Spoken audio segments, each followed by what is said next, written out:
Hello friends, study with TG point में आपका स्वागत है।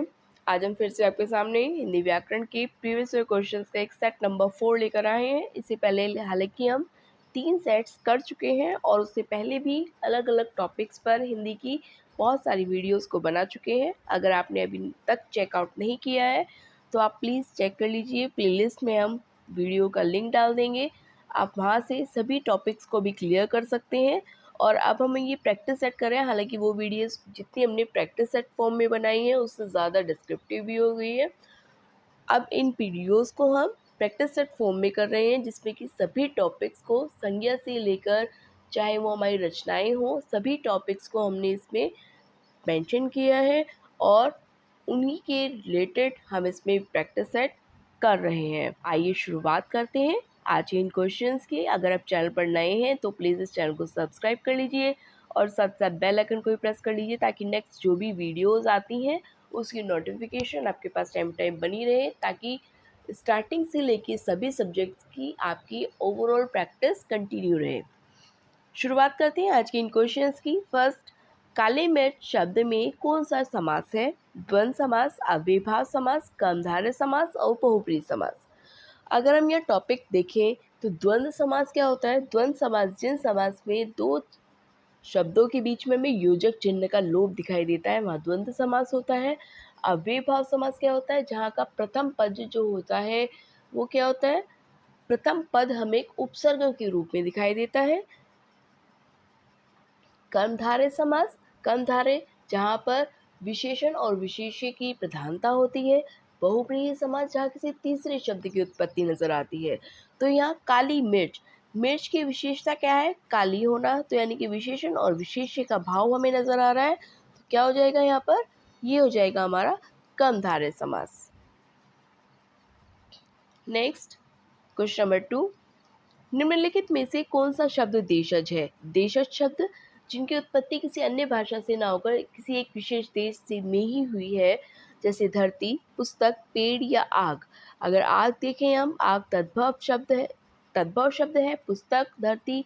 लेकिन पेड़ पेड़ एक देशज शब्द है जो कि किसी अन्य भाषा से नहीं आया है।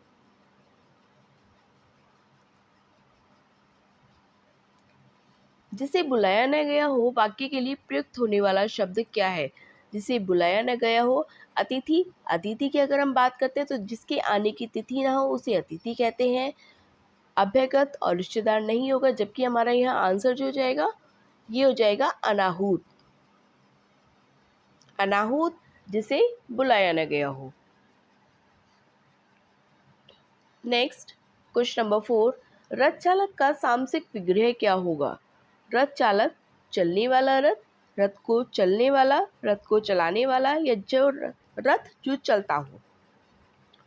तो रथ चालक रथ को चलाने वाला, रथ को चलाने वाला, इसमें कौन सा समास हो जाएगा ये आपको हमें कमेंट बॉक्स में बताना है। नेक्स्ट, क्वेश्चन नंबर 5, य का उच्चारण स्थान क्या है? य का उच्चारण स्थान, य का ओष्ठ, दांत्य, मूर्धा या तालु। तो या के लिए हो जाएगा तालु। नेक्स्ट, क्वेश्चन नंबर 6, दिए गए विकल्पों में से उत्कंठा के समानार्थी शब्द कौन कौन से हैं? उत्कंठा किसके लिए प्रयोग होता है? उत्सुकता, अभिलाषा के लिए, हर्ष या प्रमोद के लिए, कौतूहल या कौतुक के लिए, विराम या विलंब के लिए। तो हर्ष हो जाएगा उत्सुकता और अभिलाषा के लिए। हर्ष के समानार्थी जो हो जाएंगे उत्सुकता और अभिलाषा। नेक्स्ट, क्वेश्चन नंबर 7, तत्सम शब्द कौन सा है? इसमें हमें ये बताना है कि तत्सम शब्द कौन सा है। तत्सम शब्द कौन से होते हैं? ऐसे शब्द जो संस्कृत भाषा से जू के तू लिए जाते हैं वो तत्सम शब्द होते हैं। यानी कि संस्कृत भाषा से आए हुए शब्दों को तत्सम शब्द कहते हैं। हमें ये देखना है कि इसमें तत्सम कौन सा है और तद्भव कौन सा है। सूरज, सूरज एक कैसा शब्द है? सूरज एक तद्भव शब्द है। सूरज एक तद्भव शब्द है और इसका अगर हम तत्सम की बात करते हैं तो सूरज का क्या होता है? सूर्य होता है तद्भव, तत्सम। कुआं, कुआं खुद भी एक तद्भव शब्द है, लेकिन इसकी अगर तत्सम की बात करते हैं तो ये हो जाता है कूप। कुएं का कूप हो जाएगा। स्वर्ण, स्वर्ण, हाँ ये हमारा तत्सम शब्द है। इसका लेकिन तद्भव क्या हो जाएगा, ये हो जाएगा सोना। और कपूत, कपूत का ये खुद भी एक क्या है, तद्भव शब्द है, और इसका तत्सम जो हो जाएगा ये हो जाएगा कुपुत्र। हमसे पूछा क्या है, हमसे पूछा है कि तत्सम शब्द कौन सा है। तत्सम शब्द हमारा आया था स्वर्ण, जिसका कि तद्भव होता है सोना। नेक्स्ट क्वेश्चन नंबर 8, हिंदी साहित्य की भूमिका के लेखक कौन है। हिंदी साहित्य की भूमिका, इसके लेखक कौन है। रामचंद्र शुक्ल, डॉक्टर रामकुमार वर्मा, हजारी प्रसाद द्विवेदी या रामविलास शर्मा। तो हमारे आंसर हो जाएगा हजारी प्रसाद द्विवेदी।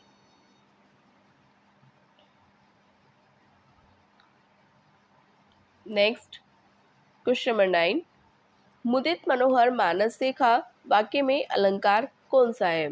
मुदित मनोहर मानस रेखा, अगर हम बात करते हैं वर्ण की, जहाँ पर हमें पता है कि वर्ण की आवृत्ति होती है, वर्ण म म, जहाँ पर वर्ण की आवृत्ति होती है वहाँ होता है अनुप्रास अलंकार। लेकिन जहाँ वर्ण की आवृत्ति होती है, सबसे पुराना और सबसे फेमस है कनक कनकति सौगुनी, कनक कनक, जहाँ पर वर्ण की आवृत्ति होती है वहाँ अनुप्रास, और जहाँ शब्द की आवृत्ति होती है वहाँ यमक। ये दो तो क्लियर है। अब सा सी से सम, जहाँ पर ये हमें देखने के लिए मिल जाए वहाँ उपमा अलंकार, और जहाँ उपमे में उपमान का कोई अंतर ना दिखाई दे यानी कि योजक चिन्ह मिले वहाँ रूपक अलंकार। तो हमारा जो इसके साथ आंसर हो जाएगा ये हो जाएगा अनुप्रास अलंकार, क्योंकि यहाँ पर म हमें शब्द वर्ण की आवृत्ति देखने के लिए मिलती है, तो वहाँ पर अनुप्रास अलंकार हो जाएगा। नेक्स्ट क्वेश्चन नंबर 10, कवि शब्द में कौन सी संज्ञा है।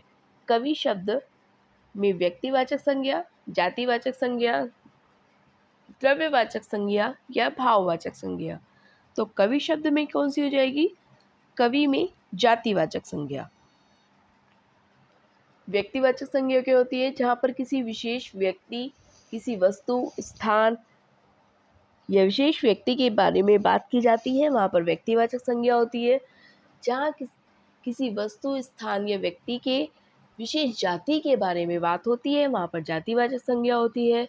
जहाँ पर द्रव्य की बात होती है वहाँ द्रव्यवाचक, द्रव्य चाहे वो ठोस हो या लिक्विड हो। और जहाँ पर किसी भाव की बात होती है जैसे दुख, शोक, भय, वहाँ पर भाववाचक संज्ञा होती है। नेक्स्ट आते हैं क्वेश्चन नंबर 11 पर, वह एक अच्छा छात्र है वाक्य में निश्चयवाचक सर्वनाम कौन सा है।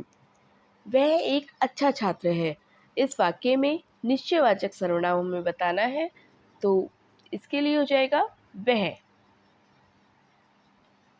निश्चयवाचक सर्वनाम क्या होते हैं, जिसके लिए हमें ये श्योर है कि यही चीज़ है, वहाँ पर निश्चयता प्रकट होती है।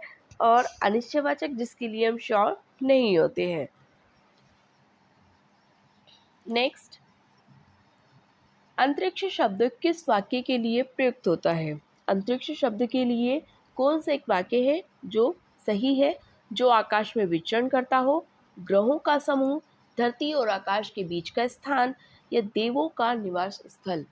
तो जो धरती और आकाश के बीच का स्थान है उसे अंतरिक्ष कहा जाता है। तो हमारा आंसर हो जाएगा धरती और आकाश के बीच का स्थान। धरती और आकाश के बीच के स्थान को अंतरिक्ष कहा जाता है। नेक्स्ट क्वेश्चन नंबर 13, निम्नलिखित में संकर शब्द कौन सा है। संकर शब्द कौन से होते हैं, ऐसे शब्द जो दो शब्दों के मेल से बनते हैं, दो अलग अलग भाषाओं के शब्दों को लेकर किसी एक शब्द का निर्माण किया जाता है, वो शब्द संकर शब्द होते हैं। सबसे पहले हमारा ऑप्शन आतिशबाजी, नारिकेल, लफंगा या चुगलखोर। तो चुगलखोर शब्द संकर शब्द है।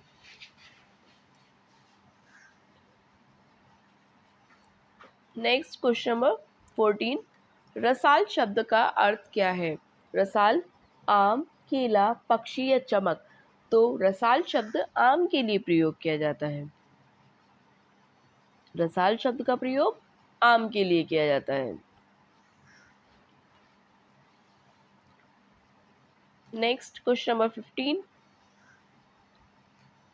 पुस्तक पढ़ी जाती है में कौन सा वाच्य है? पुस्तक पढ़ी जाती है, इस वाक्य में वाच्य बताना है हमें। कृतवाच्य, कर्मवाच्य, भाववाच्य, क्रियावाच्य। तो जहाँ पर कोई काम कर्ता के द्वारा किया जाता है उस पर जोर डाला जाता है, वह कृतवाच्य होता है। कर्मवाच्य में उसके कर्म पर जोर दिया जाता है कि काम को ज़्यादा महत्ता दी जाती है, कर्म को ज़्यादा महत्ता दी जाती है, वहाँ पर कर्मवाच्य होता है। और जहाँ पर फीलिंग्स बताई जाती है, जैसे फीलिंग्स का एक मोस्टली सबसे बड़ी पहचान होती है कि उसमें नहीं नहीं शब्द का प्रयोग किया जाता है। मुझसे नहीं खाया जाता है, मुझसे नहीं पढ़ा जाता है, मुझसे नहीं सहन होता है, वहाँ पर भाववाच्य होता है। क्रियावाच्य कुछ नहीं होता है, तो इसलिए यहाँ पर पुस्तक पढ़ी जाती है। अब पढ़ी जाती है कि पुस्तक पढ़ने वाले के बारे में बात ना हो कि पुस्तक पढ़ी जा रही है, जो कर्म हम कर रहे हैं उसकी बात पर ज़्यादा जोर डाला जा रहा है। तो यहाँ जो हमारा आंसर चला जाएगा वो जाएगा कर्मवाच्य के साथ, क्योंकि यहाँ पर पुस्तक पढ़ी जाती है तो उसके लिए जोर दिया जा रहा है। नेक्स्ट क्वेश्चन नंबर 16, जलेबी में मिठास अधिक है, रेखांकित शब्द का विशेषण बताइए। मिठास शब्द यहाँ पर रेखांकित शब्द है, इसका हमें विशेषण बताना है कि इसका विशेषण क्या होगा। मिठाई, मीठापन, मीठा या चीनी। तो मिठास के लिए अगर विशेषण देखते हैं तो हो जाता है मीठापन।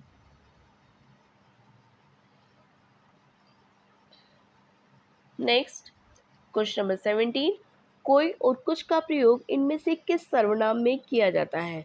कोई और कुछ, ये वर्ड को देखने से ही पता चल जाता है कि ये किस संबंध में बात हो रही है। इसकी संबंधवाचक सर्वनाम के अंतर्गत आएगा, ये निश्चयवाचक सर्वनाम के अंतर्गत आएगा, अनिश्चयवाचक सर्वनाम के अंतर्गत आएगा, या निजवाचक सर्वनाम के अंतर्गत आएगा। हम कहते हैं कि कोई आया है, क्या हमें पता है कि कौन आया है? नहीं, कोई हम खुद ही बोल रहे हैं कि हम श्योर नहीं हैं कि कौन आया है। और कुछ, मुझे कुछ चाहिए, क्या चाहिए? वो हमें खुद को ही नहीं पता है कि कुछ क्या है। तो इसलिए जहाँ पर कोई और कुछ किसी चीज़ को श्योर ना हो, किसी चीज़ के लिए श्योर नहीं हो, वहाँ अनिश्चयवाचक होता है कि हमें उस चीज़ के बारे में श्योरिटी नहीं है कि हमें क्या चाहिए या कौन आया है। तो यहाँ पर जो हमारा वाक्य का आंसर चला जाएगा, ये चला जाएगा अनिश्चयवाचक सर्वनाम के अंतर्गत। संबंधवाचक, जहाँ पर दो शब्दों के बीच में संबंध की उत्पत्ति होती है, वहाँ पर संबंधवाचक होता है। निश्चयवाचक हमें बता के गए हैं, हम श्योर है जिस चीज़ के लिए कि वही आया है, वही जाएगा, ये उसका ही है, वहाँ पर निश्चयवाचक होता है। निजवाचक की अगर हम बात करते हैं, जहाँ पर स्वयं, खुद, अपने आप, इस तरह के वर्ड जो कि स्वयं के रूप में प्रयोग किए जाते हैं वो निजवाचक सर्वनाम में आते हैं। नेक्स्ट क्वेश्चन नंबर 18, भुलक्कड़ शब्द में किस प्रत्यय का प्रयोग हुआ है? प्रत्यय शब्द कौन से होते हैं? प्रत्यय शब्द वे शब्द होते हैं जो किसी शब्द के अंत में जुड़कर बैठ जाते हैं और उन शब्दों से मिलकर एक नए शब्द की उत्पत्ति होती है। यानी कि प्रत्यय हमेशा पीछे की ओर लगते हैं और उपसर्ग जो कि शब्द की प्रारंभ में, उसके शुरुआत में लगते हैं। तो प्रत्यय यानी कि शब्द के अंत में जो शब्द जुड़ा है उसे देखते हैं कि कौन सा होगा। भू ड़, भू तो इसलिए नहीं होगा, पहले तो ये तो पहले भी स्टार्टिंग सा लिया हुआ है, तो इसलिए ये तो बिल्कुल भी नहीं होगा। ड़ कोई प्रत्यय नहीं होता है। बुल ये भी नहीं होगा, इसलिए जो हमारा ऑप्शन चला जाएगा ये अक्कड़, यानी कि भुलक्कड़ में अक्कड़ प्रत्यय जुड़ा है। नेक्स्ट क्वेश्चन नंबर 19, निम्नलिखित में से खर शब्द का पर्याय शब्द नहीं है। खर का पर्याय जो नहीं है वो बताना है हमें। दुष्ट, गधा, तिनका और तेज। तो खर का, घोड़े को भी खर कहते हैं, गधे को भी खर कहते हैं, हाँ ये सही है। खर तिनके को भी कहते हैं और खर तेज को भी कहते हैं, जबकि खर दुष्ट को नहीं कहते हैं। तो इसलिए जो हमारा आंसर चला जाएगा वो दुष्ट के साथ चला जाएगा। खर शब्द का पर्याय दुष्ट नहीं है। तेज, तिनका और गधा ये तीनों ही खर के पर्याय होते हैं। क्वेश्चन नंबर 20, उज्ज्वल का संधि विच्छेद क्या है? उज्ज्वल का संधि विच्छेद उज धन बल, उत धन ज्वल, उत धन ज्वल और उज धन बल। तो आंसर जो हमारा हो जाएगा ये हो जाएगा उत्ध्वन ज्वल। अगर हम इससे बात करते हैं तो यहाँ पर संधि कौन सी होगी? तो यहाँ व्यंजन संधि होगी। नेक्स्ट, अवर्णनीय शब्द के लिए एक वाक्य है। अवर्णनीय, जो बात वर्णन से परे हो, जो वाणी द्वारा व्यक्त की जा सके, जिसे वाणी द्वारा व्यक्त न किया जा सके, या जो वचन या वाणी द्वारा न कहा जा सके। न होगा ये, ने नहीं होगा। तो अवर्णनीय, जिसका वर्णन वाणी द्वारा व्यक्त न किया जा सके, यानी कि जिसे वाणी के द्वारा व्यक्त न कर सके वो अवर्णनीय हो जाएगा, जिसे वाणी द्वारा व्यक्त न किया जा सके। नेक्स्ट, क्वेश्चन नंबर 22, विशेष्य शब्द है। विशेष्य शब्द क्या है? सोहन सुंदर लड़का है। तो सोहन सुंदर लड़का और है, विशेषण शब्द को कौन से होते हैं? जो किसी शब्द की विशेषता को बताते हैं। लेकिन जिस शब्द की विशेषता को बताया जाता है वही शब्द विशेष्य शब्द होते हैं। अब यहाँ पर अगर हम सोहन सुंदर लड़का है, लड़के की विशेषता है सुंदर होना, तो लड़का शब्द यहाँ पर क्या हो जाएगा? लड़का शब्द विशेष्य हो जाएगा। और अगर हम विशेषण की बात करते हैं तो सुंदर शब्द जो है यहाँ ये विशेषण शब्द हो जाएगा। उत्पत्ति के आधार पर शब्दों के 4 भेद किए गए हैं, निम्नलिखित में से कौन सा भेद गलत है? उत्पत्ति के आधार पर शब्दों के 4 भेद होते हैं, कौन कौन से होते हैं? तद्भव, तत्सम, देशज और विदेशज। लेकिन यहाँ पर ऑप्शन हमें जो बताना है कि कौन सा भेद गलत है, तो यहाँ पर यौगिक भेद गलत है। यौगिक किसका होता है? ये होते हैं रचना के आधार पर।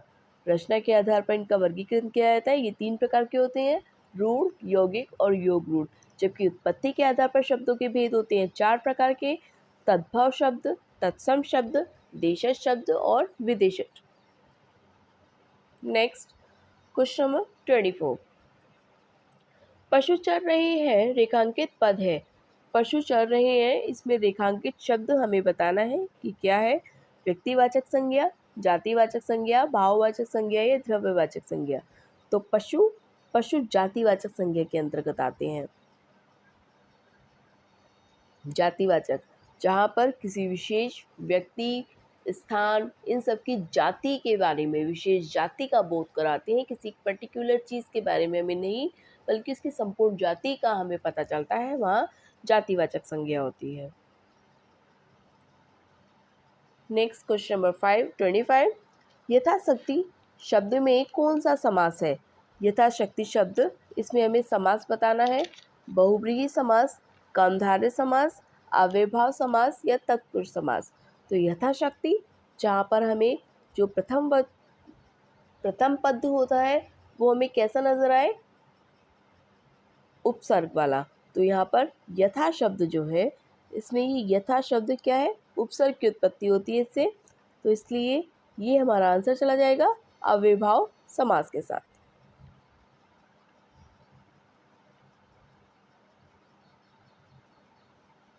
Next, question number 26, Ram cycle से विद्यालय जाता है, वाक्य में कौन सा कारक है?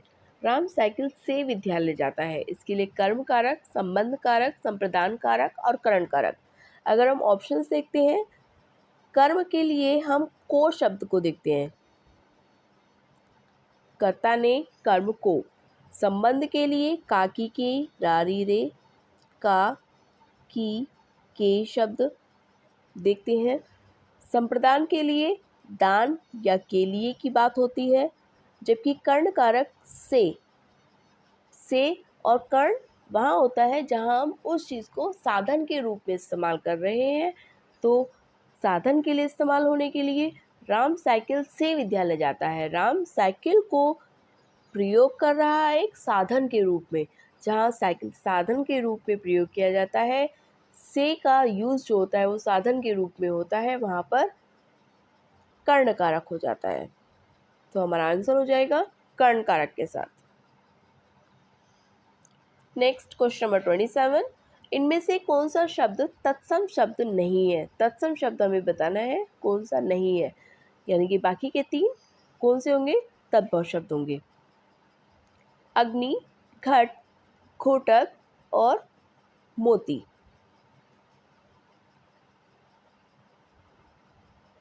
अग्नि, घट और घोटक ये तीनों ही हमारे तत्सम शब्द हैं। अग्नि, घट और घोटक। अग्नि किसके लिए प्रयोग होता है?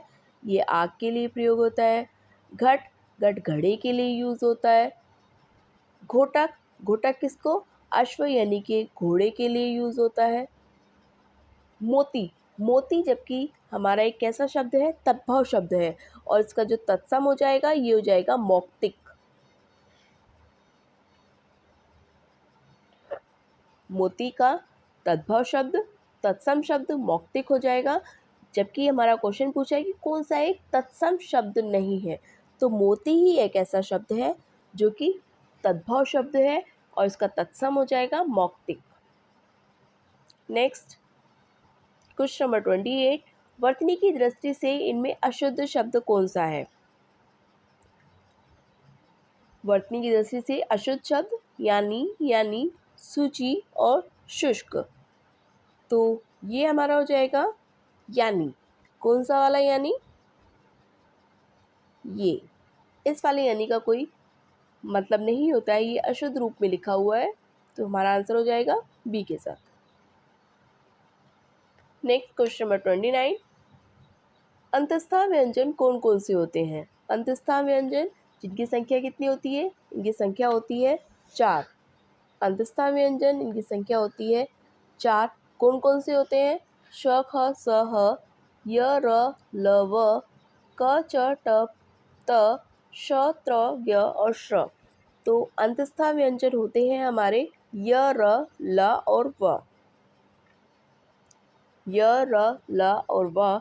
जबकि श, ख, स, ह जो होते हैं ये होते हैं ऊष्म व्यंजन। इनकी भी संख्या कितनी होती है? 4 होती है। श, त्र, ज्ञ और श्र ये क्या होते हैं? ये संयुक्त व्यंजन होते हैं। संयुक्त व्यंजन कौन से होते हैं? जो कि 2 वर्णों के मेल से बनते हैं और इनकी संख्या भी होती है 4। Next question number 30, Ganga Himalaya से निकलती है, रेखांकित का कारक बताना है। गंगा हिमालय से निकलती है, जहाँ पर अलगाव होता है, एक जगह से दूसरी जगह में छोड़ने की बात होती है, वहाँ पर क्या होता है? अपादान कारक। तो यहाँ पर जो हमारा आंसर हो जाएगा अपादान कारक। गंगा हिमालय से निकलती है, बिल्ली छत से कूदी या बंदर पेड़ से कूदा, इस तरह के जो शब्द होते हैं, इस तरह के जो वाक्य होते हैं जिनमें अलगाव के भाव हमें दिखाई देते हैं या पृथकीकरण दिखाई देता है, वहाँ पर अपादान कारक होता है। नेक्स्ट, गिलास में थोड़ा दूध है, वाक्य में रेखांकित शब्द विशेषण के किस भेद के अंतर्गत आता है?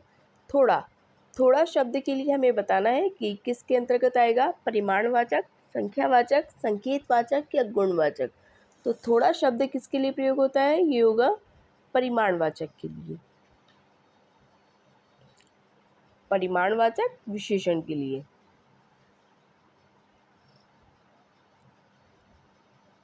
नेक्स्ट क्वेश्चन नंबर 32, भाषा योग वशिष्ठ के लेखक कौन है? रामप्रसाद बिस्मिल, रामशंकर वाजपेयी, रामप्रसाद निरंजनी या इनमें से कोई नहीं। तो आंसर चला जाएगा हमारा भाषा योग वशिष्ठ के लेखक जो कि रामप्रसाद निरंजनी के साथ।